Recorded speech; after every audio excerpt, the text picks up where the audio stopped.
I recently did a video about the worst contract in baseball right now in Steven Strasburg, so let's now do some of the most team-friendly contracts, or in other words, players who are vastly underpaid in the league today. Instead of the most expensive contracts there is with guys who have been worth the deal so far, like Bryce Harper for example, I'm going to go with some of the more team-friendly contracts that have players who are worth way more than they are currently getting.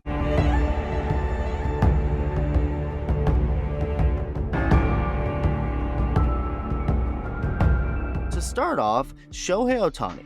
Yes, that's right. I don't think enough people truly comprehend how little Shohei Otani is making compared to what he's actually worth. Sure, he's still making millions, but the Angels have some decision making to do soon with him, as he's going to break the bank, with most projecting him as someone who's bound to make at least $50 million a year eventually. As of right now, he's making $5.5 million for this season. Shohei Otani has failed to have a bad year so far since leaving Japan for the big leagues, and I'm not going to include 2020. In 2018, his rookie season, Shohei played in 104 games and hit .285 with a .925 OPS, smoking 22 home runs. Oh yeah, and he pitched too. Despite having to get Tommy John that year, he'd throw over 51 innings to the tune of a 3.31 ERA, striking out 63 hitters. Even without the pitching side of things, Shohei still wins the Rookie of the Year award, but it certainly helped, as he'd of course win the award. 2019 was another good year at the plate for Shohei, hitting .286 with an .848 OPS in 106 games played, swatting 18 home runs and driving in over 60. 2020 was a lost year, but 2021 was a year where Shohei Otani cemented himself as one of the best players in the game today. He went from a future star to a current superstar in the blink of an eye.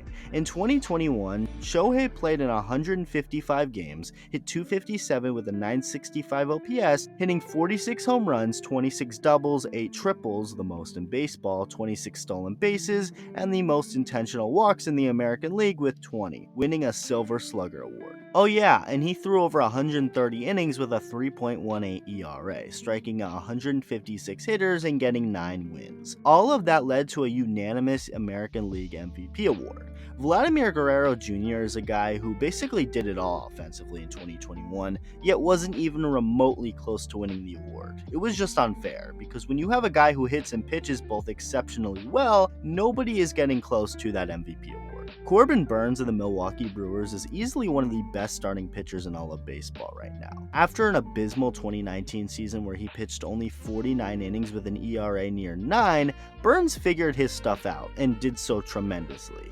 He had a really solid shortened 2020 year, making 9 starts and being just 1 out short of 60 innings with a 2.11 ERA, striking out 88 hitters.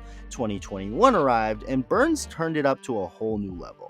In 2021, Corbin Burns threw 167 innings and 28 starts with a 2.43 ERA, the best in baseball among qualified starters. But that's not all. To start the year, Burns struck out 58 hitters before he finally walked a single batter, breaking the record previously set by Kenley Jansen, a reliever, and later on August tied an MLB record by striking out 10 straight hitters in a game. He finished the year striking out 234 hitters while walking only 34. He had a 1.63 fielding independent pitching, which is basically a stat that tells you what your ERA should be, so Burns had a 2.43 ERA for the season, but his fielding independent pitching was 80 points lower, meaning as good as he was last year, he still got very unlucky.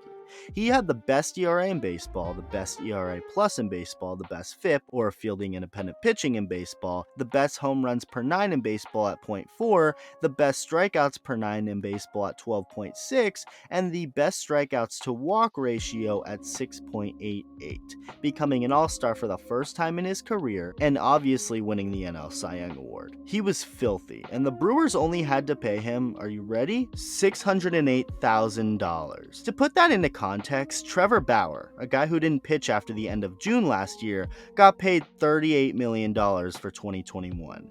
Corbin Burns barely made above $600,000 for being as nasty as he was and winning the NL Cy Young Award. Clearly that was going to change, starting in 2022, but he's still making significantly less than he should be making. His salary for the 2022 season jumped way up to about $6 million more at $6.5 million. That's still $32 million less than what Bauer made last year. Like Otani, Burns is undoubtedly going to get paid, whether he gets extended or when he hits free agency. He's turned into one of the bigger power pitchers in baseball, and the Brewers are lucky to only be paying him what they are right now, even if his salary went up $6 million. Vladimir Guerrero Jr. was going to have at least some decent expectations with his name alone, but he has shown that he can be an even better hitter than his father ever was. In his first couple of seasons, Vladdy Jr. wasn't anything crazy at the plate. He showed lots of signs of potential there, but didn't fully break out until 2021, where he went off, hitting .311 with an OPS right around 1,000. Hitting 48 home runs, the most in baseball. He also scored the most runs in baseball and had the best on-base percentage, slugging percentage, and OPS in the American League. It was incredible to see, with him of course not winning the MVP award due to Shohei Otani's existence. So how much did Vladdy Jr. get paid for his ridiculous season at the plate? About $600,000. That has since shot up to almost $8 million for the 2022 season, but that is still more than $27 million less than what Anthony Rendon will be making for the 2022 season. For some context, Anthony Rendon has played 155 games in his first 3 seasons for the Anaheim Angels. That's less than 1 year's worth of games. Now, yes, 2020 was 60 games, and Rendon did play in 52 of those games, but he's only played in 103 games since in all of 2021 and 2022 combined, as we just recently learned that Rendon will be out for the rest of the 2022 season due to getting surgery on his wrist. The first 3 seasons for Rendon have shown little to zero production at all when he's on the field, and most of the time he hasn't been on the field. Yet he's made $89 million in that span, while Vladdy Jr. isn't even making $8 million after an MVP season. Consider the Jays fortunate. We now have Ronald Lacuna Jr., and his situation is a little different. The 3 players I've talked about so far in Otani, Burns, and Vladdy Jr. have all yet to hit the free agent market yet or get extended in any way. Acuna has got extended, and he got paid. When Acuna signed his deal, however, a whole lot of people were shocked at the amount he got and for the years it was for, as he signed an extension worth the Braves for 8 years and $100 million. $100 million is $100 million. There's no getting around it. That's a whole lot of money, but it's also, of course, a whole lot less than what Acuna is really worth. People were very confused on why Acuna and his agent agreed to that deal because of this, with many speculating that it was because Acuna was just happy to get any kind of money coming from a much more poor background. With all that being said, Acuna can still make a ton of money when he's set to hit the free agent market in 2029. Regardless, the Braves are very lucky to have the young star Ronald Acuna Jr. for the price that they have him at. Acuna has never hit to an OPS below 850, is a 2-time All-Star, has 111 career home runs, and is just 24 years old. The Braves only had to pay Acuna $7 million from 2019 to 2021. He will make $15 million this season in 2022, and in 2023 will make $17 million a year. Not to pick on Rendon again, but that's still a significant amount of dollars less than what he's making with the Angels, and I already went over how much of a disappointment he's been so far. Last but certainly not least for this video, we have Miami Marlins ace Sandy Alcantara. In the 2017 Marlins fire sale under the new ownership, the team traded Marcell Ozuna for several players including Sandy Alcantara, and little did we all know, this guy was going to become one of the best pitchers in baseball. 2019 was his first full season, and he has yet to have a bad one. He eats up innings, throws strikes, strikes guys out, and gets weak contact. What more do you want out of a guy? In 2019, at 23 years old, Sandy became an all-star, throwing 2 2/3 innings short of 200 for the season with a 3.88 ERA.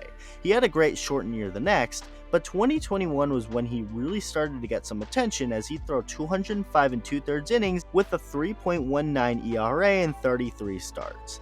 As for 2022, he hasn't quite picked up where he left off in 2021, and that's because he's been better. At the time of this video being made, Sandy Alcantara has thrown over 91 innings, which is the most in baseball, has struck out 82 hitters, has an ERA plus of 246 in 13 starts made, all with a 1.68 ERA. He's been incredible, and that's putting it lightly.